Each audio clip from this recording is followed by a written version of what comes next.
5 ineluctable reasons that Candace Owens should be Catholic. I think this is especially pertinent because Candace has said she's looking, she's actively looking. She did a tweet earlier in the week that indicated something quite close to part of my premise in Catholic Republic. She said, hey, it's a secular failed republic. We failed as a place that denies God in the public sphere. And this is inclusive of the vast desacralized versions of Christianity that still kind of survived as the many, many multifarious sects of Protestantism. So there are several reasons why we know Candace is shopping around. She's also said jokingly that she's going to be Orthodox by tomorrow. Said that about a month ago, and I checked the day afterwards. She wasn't yet Orthodox. We know she's going to be something. Today's giving you 5 reasons why between Roman Catholicism and Eastern Orthodoxy, it needs to be Roman Catholicism. I don't want people, I want to get your guys' preliminary takes. Will, Nick, Mike. People are going to say, well, here's one reason that the CMAS crew is going to say she should be Catholic, because they're Catholic, and she says she's shopping between Eastern Orthodoxy and Roman Catholicism. No, these are 5 real reasons that would compel me. I called them ineluctable reasons in the title because they should compel anybody who's objective. Objectively, Roman Catholicism is the one true faith. Objectively, Eastern Orthodoxy is quite close and even has valid bishops and valid sacraments. But objectively, we're going to show you the difference today between making it 85% of the way back, Orthodoxy, and 100% of the way back to where you need to go, which is Roman Catholicism. What do you say about that, Will? Are we being objective or subjective here? Well, first up, for someone to say that, oh, of course they would say that Catholicism is true, they're Catholic. That's actually the genetic fallacy and logic, which is confusing the origin of a belief or where you hear it from with its truth or falsity. So you need to just assess the actual reasons being given here, independent of who is telling you them. And when Tim says ineluctable, it means that you can't escape these by struggling against them. These have got that force logically, historically, rationally, that if you truly face up to them and pursue truth, is going to end up with you becoming Catholic, as so many other people who followed this line of reasoning have done, including our friend Mike here. Yeah, I'm going through this as we speak, and it's been confirmed. I am getting confirmed May 7th. Praise God. Prayers would be appreciated. And so, well, first of all, isn't her husband Catholic? And so there's that question. There's also, what are her hangups with Roman Catholicism? Usually, this is an issue of pride being the root of all sin. And so what I've had to experience myself is that I had to sincerely humble my heart. And then let's not even talk about Protestantism, because as Tim, you did in that first Crossing the Tiber episode, you completely dissected it. I actually wrote down those main points, that 4-point scholarly rebuttal to Sola Scriptura. So let's just be honest. Let's just shelf that. It's not even a thing. But when you're looking at history sincerely, so like, I don't understand the bias thing, because are we going to treat truth as if it's subjective? There's objective truth, and the objective truth is that Roman Catholicism is objective truth. And when you're looking at history sincerely, you're presented with 2 options. But if you really look into it further, you're presented with really only one real option, and that's to become Catholic. But what's the deal? Her husband's Catholic. What are her gripes with Catholicism? I'm not sure. I didn't even realize she was a Protestant, so maybe I'm a little bit confused, but yeah. She doesn't talk like one. No, she, Nick. No. I think I'm most intrigued by the first point. I won't steal your thunder. I'll let you roll it in here. But that discussion about the difference of the submission of the intellect versus the leveraging of the intellect is going to be writ large here, especially in the position of a wife. And I think men need to hear it because they have to lead the wife, and women need to hear this because, especially in this post Enlightenment era, and every woman thinks that her road to salvation is going to be through education and academia and podcasts, and that ain't it. Well, this is what faith is, the submission of the intellect to the teaching authority of the church, more so than just a vague feeling that you get when you read scripture. And men and women need to recognize that. Reason number one that Candace Owens should be Catholic. Firstly, because of the patriarchy, specifically the household patriarchy. In other words, Candace's husband, George Farmer, is Roman Catholic. He's a good Roman Catholic.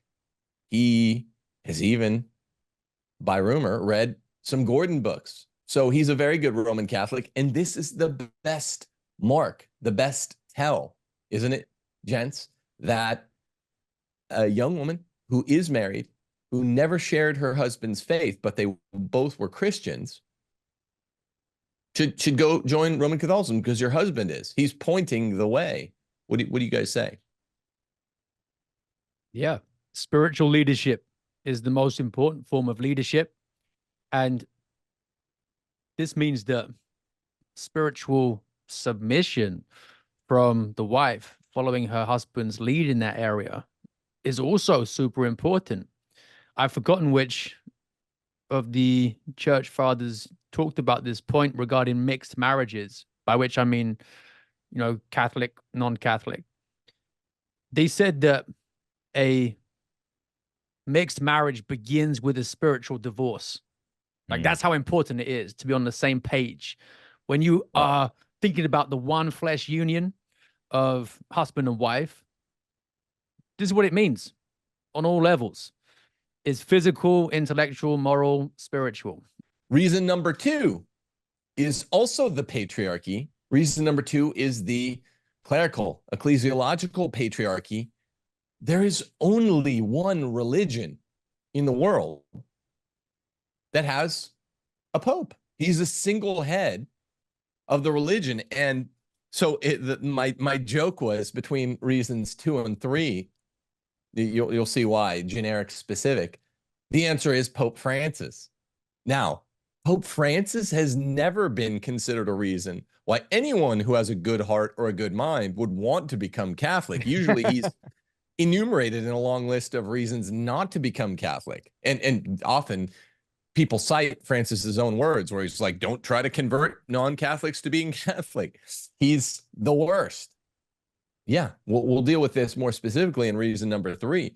But generically, by way of preliminary word, generically, according to the genus, even Solovyov, the Russian mystic who was Orthodox before, expressed this best, and we talked about this a couple of weeks ago. Without a father, you can't call the brothers to the table. They'll remain squabbling. And he was saying this about Orthodoxy, and he said it about 100 and almost 200 years ago, between 150 and 200 years ago. Look, I'm out. Dostoevsky, my favorite writer, many people's favorite writer. I know you love Orthodoxy, bro. He called him bro. But I'm out. I'm out for Catholicism, which I know you hate, Fyodor. Here's why. We can't get the 14 autocephalous Orthodox churches together. And it's almost 200 years later now, and guess what?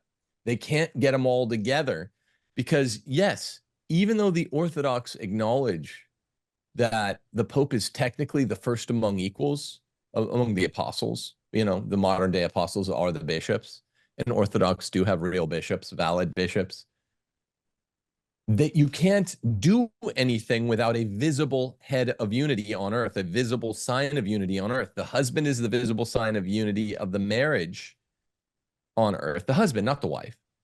Similarly, ecclesiologically, you need the patriarchy, and to have the patriarchy, it means power to the father. You need a papa. That term papa for the family comes from the Pope, who is the visible sign of Christendom's unity on earth.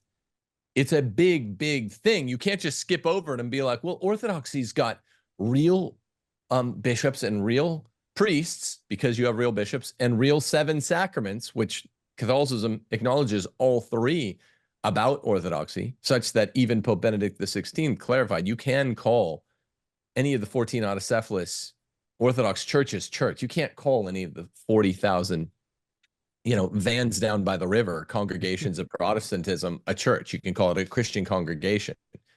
But that's still not enough, because you have no sign of unity.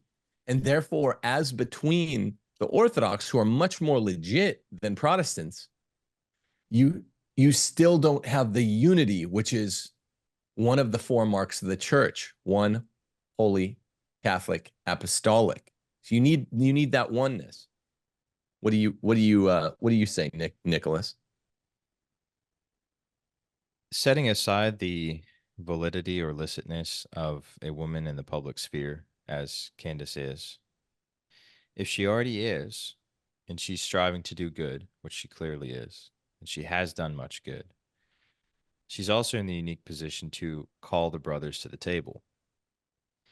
And if that's the case, you got to make sure it's the right table, or that you even have the ability to do that. I saw yesterday, I've been fascinated to see that Russell Brand is getting into the rosary. I can't tell if he's getting into Catholicism. I'd be surprised if he does quickly. But if you're starting to pray the rosary, Catholicism ain't far away. I think Mary might be working on his heart a bit, because typically, that's the last thing that a Protestant would do is, no rote repetitive prayers. It's not in the Bible. You're worshiping Mary, all these things.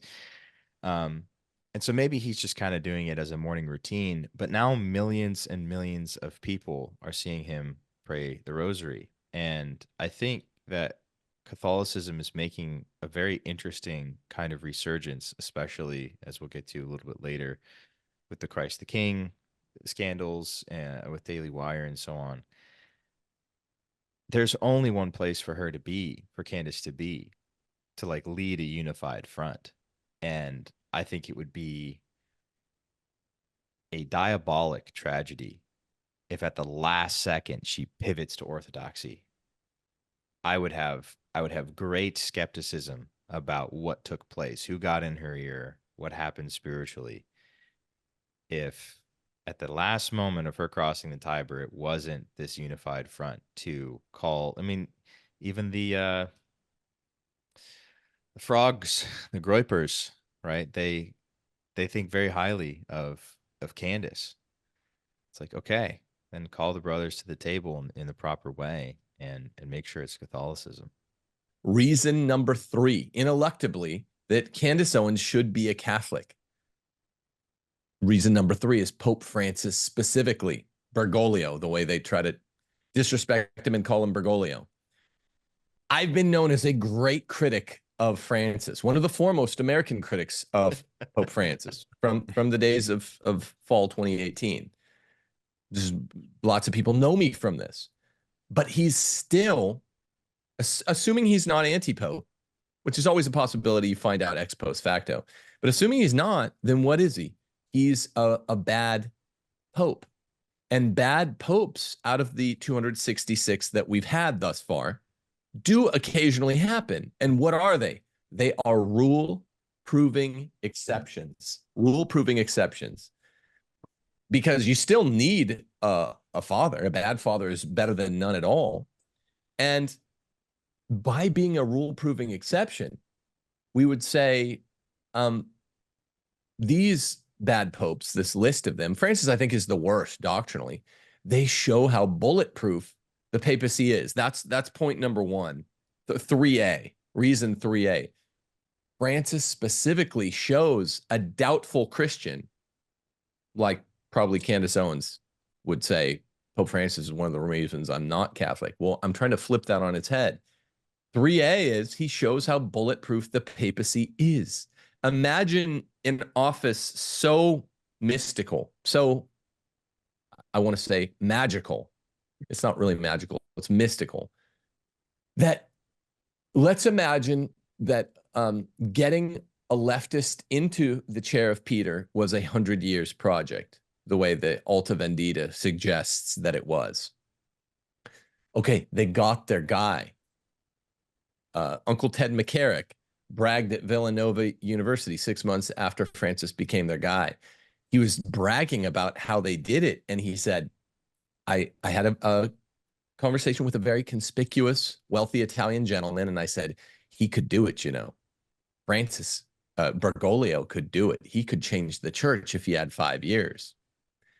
This is what all of the Sankt Gallen mafioso talked about. Francis could change the whole church. He could topple the whole structure, doctrinal structure, particularly on sexual teachings. Well, he couldn't. Now he's been in office for 11 years, and he's still trying to accomplish the goals of the Sankt Gallen Mafia. And by the way, as point 3A, I'll kick it to you, Mike, but I just want to say this could also be a bullet point under number 2. The patriarchy, you always need a papa, a pope. Not Eastern Orthodoxy, specific to Bergoglio, because, well, we'll talk about that as point 3B. That's a separate thing. But Francis proves something very specific about Orthodoxy. That's point 3B. Point 3A, Francis proves something very generically important about the distinction between Roman Catholicism and Orthodoxy. And what he proves that's generically important is, hey, Orthodox and Protestants, you're always saying too much power for one man. There should be no visible sign of Christian unity on earth. We say, no, we're the only faith that hasn't ever changed an irreformable doctrine, between the three of it. At the Lambeth conferences in 1900, 1910, 1920, 1930, one by one, the Protestant sects fell to artificial contraception. None of them had it before 1900. And over the next 30 years, they fell one by one. And by 1930, Eastern Orthodoxy capitulated to artificial contraception too. The church is the only institution, the Roman Catholic Church, that stays fixed on these things. And it's because of the papacy, not because of any one pope, but because we have a visible sign of unity on earth. And what that pope can't do and hasn't been able to do is the one thing that the Orthodox will say he can that we say he can't. He can't change doctrine, even a bad pope. Imagine that. They got their guy after 100 years, Uncle Ted McCarrick and the Italian gentleman. They got the guy they thought they needed. Now all he has to do is go push the nuclear button. And it's like every time he goes to push it, he's stopped by one force or another. It's magical. It proves the very high highs and the very low lows in terms of what we say about the office of papacy.